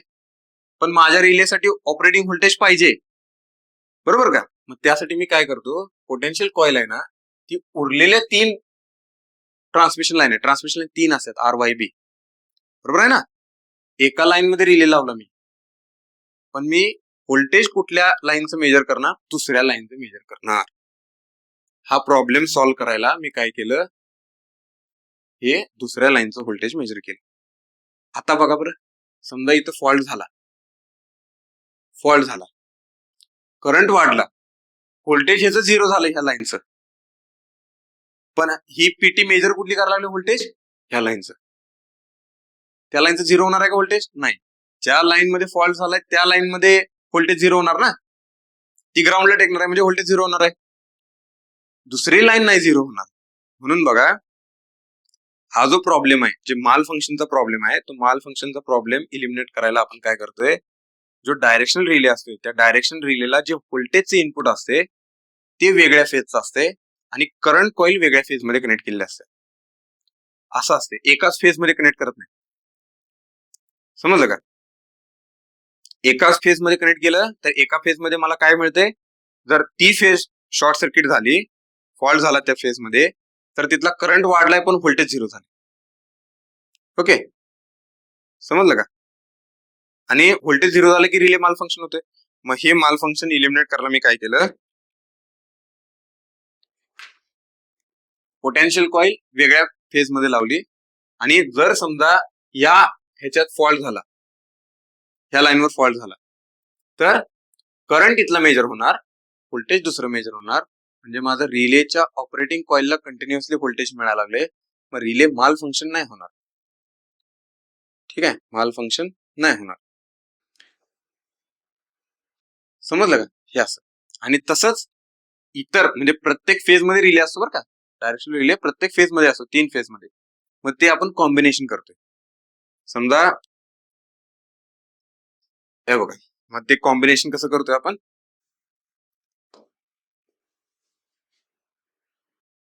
हा ते कॉम्बिनेशन कसं करतोय, हे बघा, हे लाईन आहे.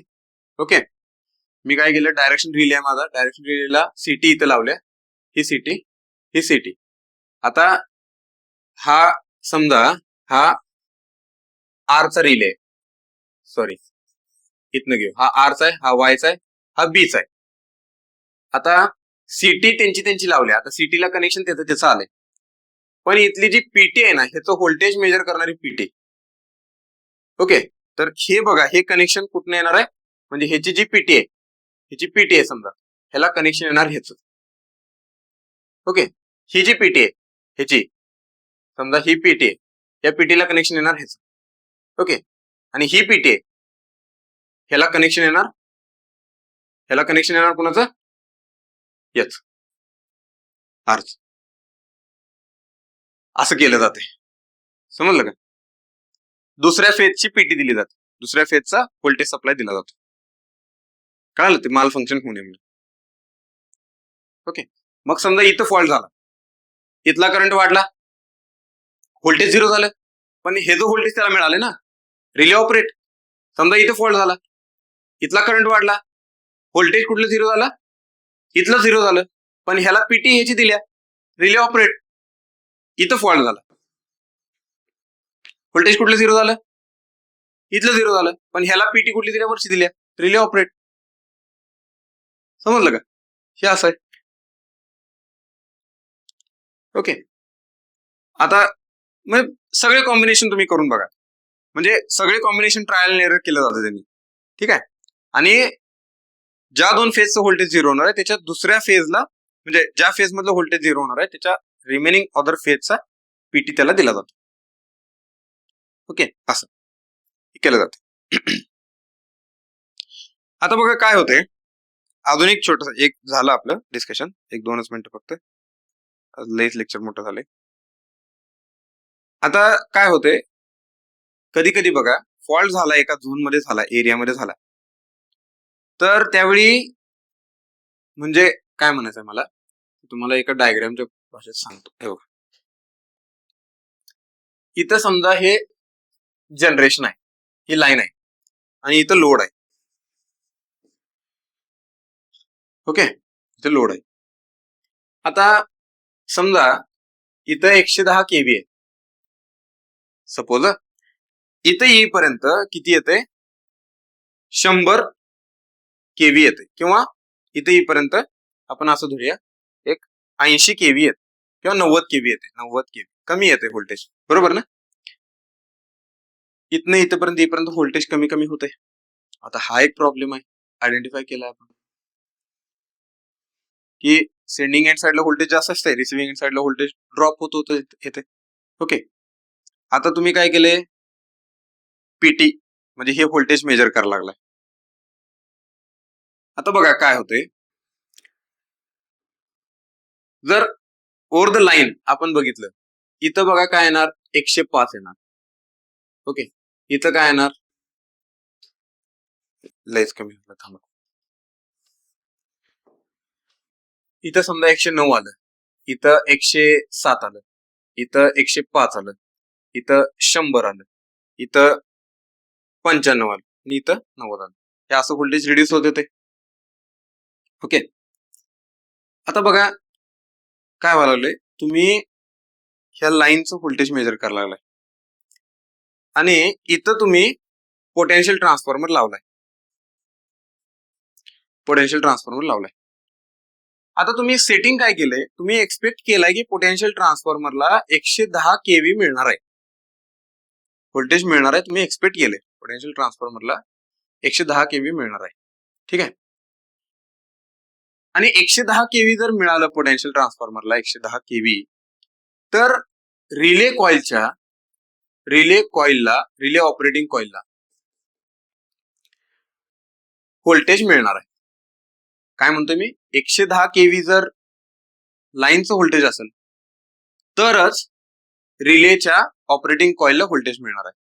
मॅक्सिमम त्यांनी किती लिमिट ठेवलं, समजा 100 केव्ही पर्यंत जर व्होल्टेज कमी झाला असेल तरी पण रिलेच्या व्होल्टेज कॉइलला व्होल्टेज मिळणार आहे, ऑपरेटिंग व्होल्टेज मिळणार आहे, रिले ऑपरेट होणार.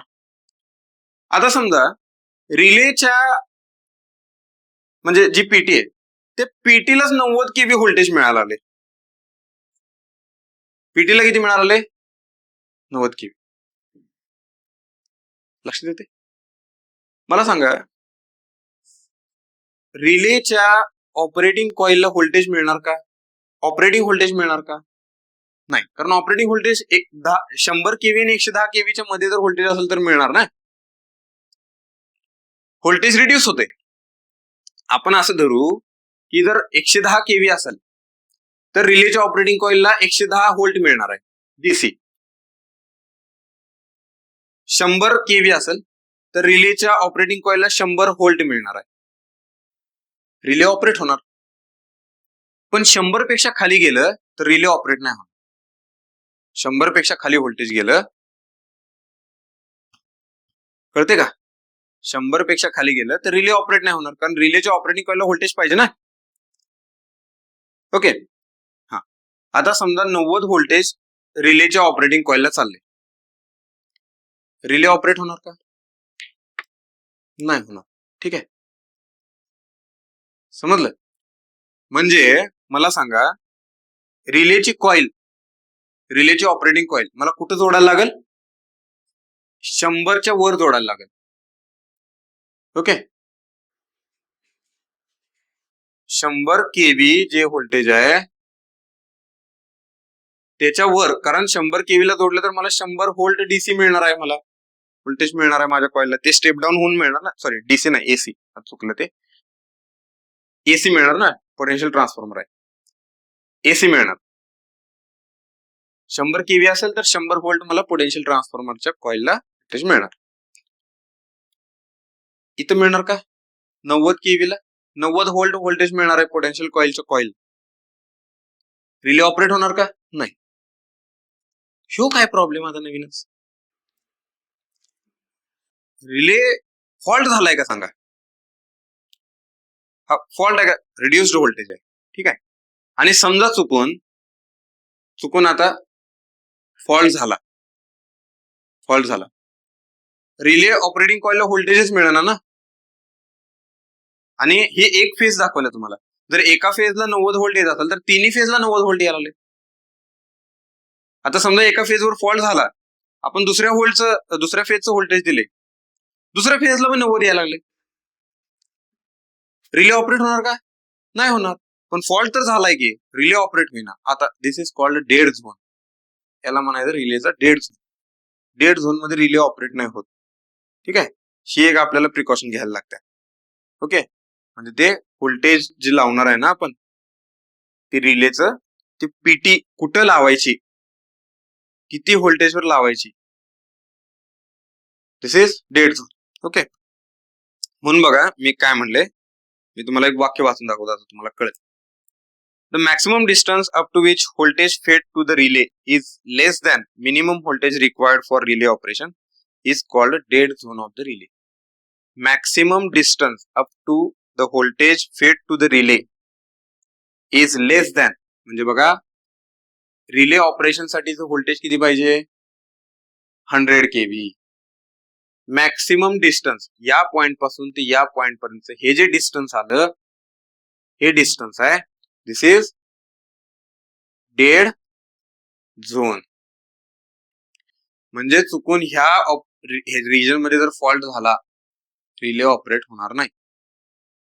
समजलं का? दिस इज कॉल्ड डेड झोन. म्हणून बघा ह्याच्यावरून काय कळालं आपल्याला, डेड झोनची डेफिनेशन लिहितो. डेड झोन, मॅक्सिमम डिस्टन्स काय म्हणलं बघा, maximum distance up to which voltage fed to relay, up to which voltage fed to relay is less than minimum voltage required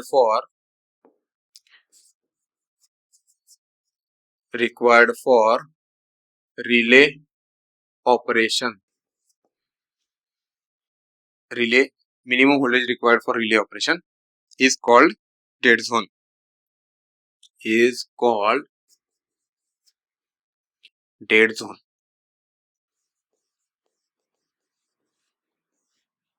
Is called dead zone.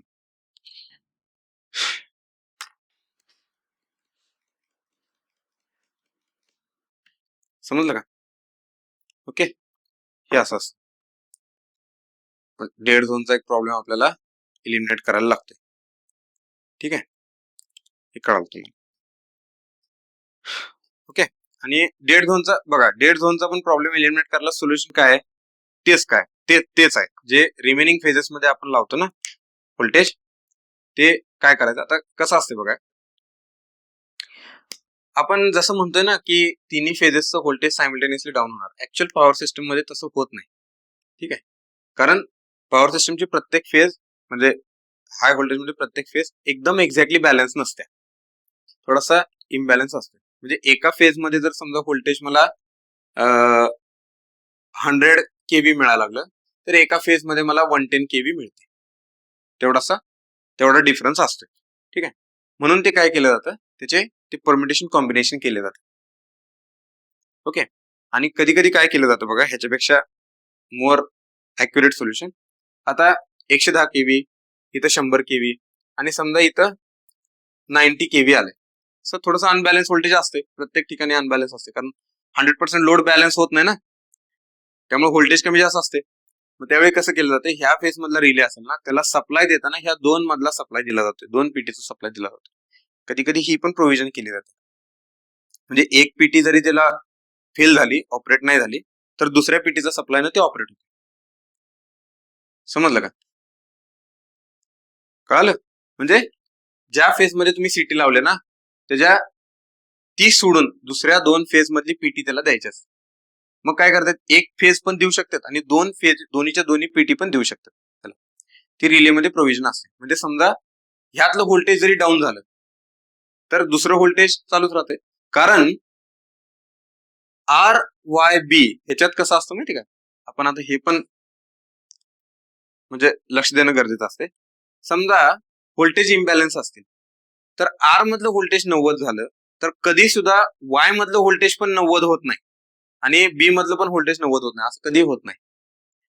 तर समजा तिन्ही phase मधलं voltage reduce व्हायला लागले ना, हे असं कधी होत नाही. दिस इज अनदर प्रॉब्लेम, हा दुसरा प्रॉब्लेम आहे. म्हणजे आपली पॉवर सिस्टम ओव्हरलोड व्हायला लागली, आपली ट्रान्समिशन लाईन ओव्हरलोड व्हायला, हा सिनारिओ आहे. ठीक आहे. अनबॅलन्स कंडिशन मध्ये काय होते, हे 90 असेल तर हे 100 असते, हे 110 असते, कधी कधी हे 110 होणार, हे 90 होणार, असं. ओके. सायमल्टेनियसली 2 फेज मधलं व्होल्टेज रिड्यूस होत नाही. मग समजा 90 व्होल्टची लाईन आहे, 90 केव्हीची लाईन आहे, ह्याला पीटी ह्या 2चा दिला जातोय.